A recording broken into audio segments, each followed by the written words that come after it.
Okay, our first Gamecock of the afternoon, we have wide receiver Dakereon Joyner, and he will go straight to questions.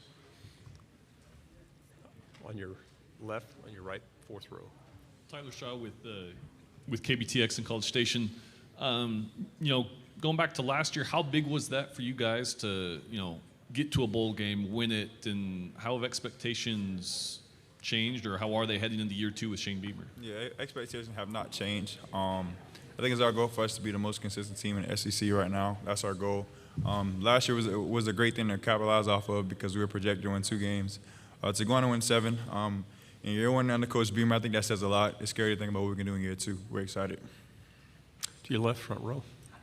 Describe Shane Beamer's ability to connect with his players and form meaningful relationships that trickle over into what you guys do on the field. Yeah, the first thing I think of is he's a player's first coach. A coach that loves us. We love our head coach to death. The more you love him, the harder you play for him. We're very grateful to have him as our head coach, and we're looking forward to year 2. On your right, second row. David Cloninger, Charleston Post and Oh, Courier. definitely. Good to see you, DJ. Yes, sir. Obviously, the quarterback performance in the Dukes Mayo Bowl is what a lot of people are focused on in the offseason. You are, though, listed as a wide receiver. Just how's that going to go this year? And do you feel like maybe what you can do at receiver is being a little overshadowed by the Yeah, for bowl sure. game? I think the goal for us is for me to play both positions evenly because I've shown that I can play both at a high level and high quality games. So, but my goal is to just go in and be available to every road that I'm asked to be acceptable to it, and just go perform at a high level. To your left, second row. Hey, Dakereon, Joe Machika, Gamecock Central. Definitely. Played a number of different roles in the past in your time at South Carolina. What do you think your role will be going forward this year? I don't think that's very predictable because every year it seems to always be something.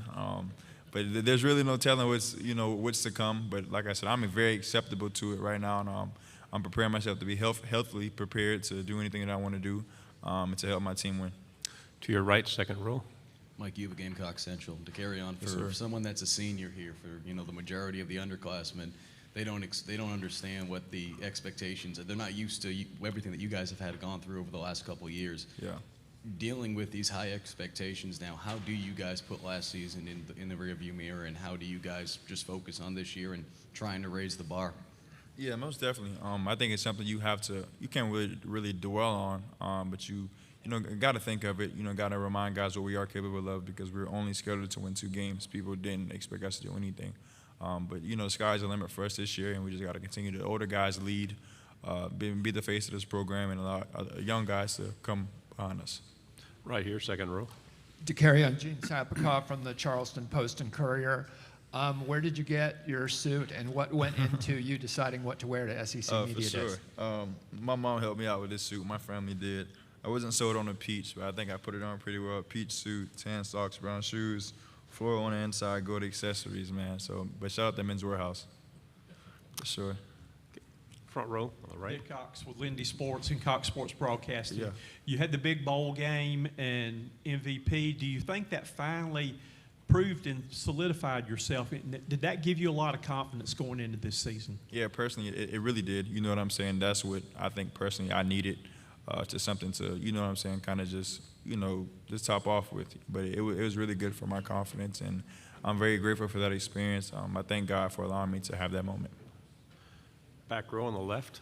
Dan Peck, ESPN 1067 in Auburn. What can you tell us about how Spencer Rattler is fitting in on the field and off at South Carolina? Yeah, a very great guy. Spencer Locker is next to mine, so we share a lot of great stories. I don't think people give him enough credit for the kind of guy he is off the field. Really great guy, great leader. Energy is very contagious, a guy that you want to be around. But I think everybody in the country knows that he can spin the ball pretty well, and he'll be a great attribute to our team. We're very excited to play with him. On your right, third row. Building off that, when he came over from Oklahoma, and obviously Beamer had his ties to Oklahoma too, any similarities, offense change at all with Spencer in the spring? I wouldn't think so. Spencer came to our team, so he just has to adjust well to how we play, our style of play and stuff like that. But he's very acceptable to it. He's done a really good job of, taking control of the offense, accepting the change, and it seems natural to him. In the middle here, fourth row. Anthony Patterson, the Atlanta Voice. You talked about, last season, how people predicted you guys to win 2 games, and then you guys been able to overcome that.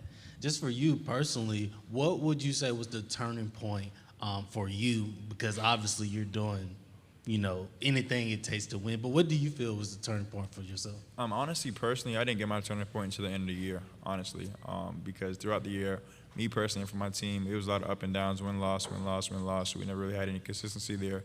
But to top it off with, the Dukes Mayo Bowl game is something for us to, have a chip on our shoulder about. But we're very excited going into this year, and we're very prepared and more confident than ever.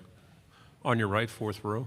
DK, Cam Gaskins with ABC Columbia. You talked about different expectations for this year. I just wanted to ask through spring and summer what differences you've seen in this year's team as opposed to this time last year. Yeah, for sure. I think first and foremost, we're more bought in than before. We're not really expecting what coach is really bringing into, but like I said, we've seen what coach did to us in 1 year, and it's scary to think about what he can do for us for year 2, and we're very excited about it.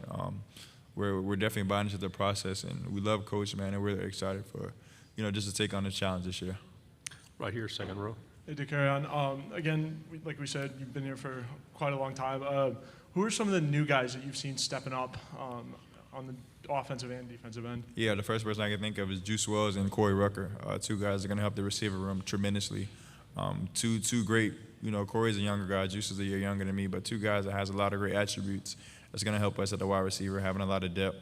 So I'm very excited to play with those guys. To, play next to them and throw them the ball too. So. On your right, third row. Alex Jones with the Big Spur. For you, what did you feel like you needed to work on the most in the offseason? Yeah, me personally, the biggest thing I took myself is to slow my mental down, to be mentally decompressed from everything so I can go in Saturday with a clear mind.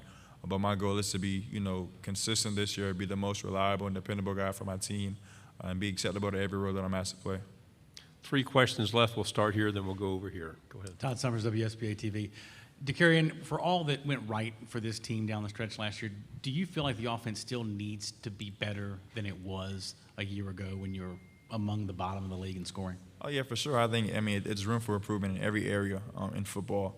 But our goal is to, continue to trust in the coaches, buy into the process, just be more clean this year than anything, and just go out and execute well. Second row on your right. DeCarrion, what does Coach Stepp mean to not just you, but this program? Yeah, Coach Stepp means everything to me personally. I'm sure a lot of people can vouch for him as well. He's a guy, he's from here, you know what I'm saying? So it means the world to him to be close to his family, to be here, you know what I'm saying? And one thing I can say about Coach Stepp is he gives us all to us every single day. So it's only right for us to give our all to him every single day. So we appreciate him a lot. Okay, our final question right here in the front. Who has had the greatest impact on your life and your faith? My mother, hands down. Today is the 13th year that my dad has passed away today, so it's crazy that I'm here, and I'm very grateful for this opportunity. But my mom, a strong woman, she means everything to me, man. I get emotional thinking about her because she's been through a lot. But she's who I am. She's the reason why I am the man that I am today. DeCarrion, thank you very much. Was that Good job. I appreciate it.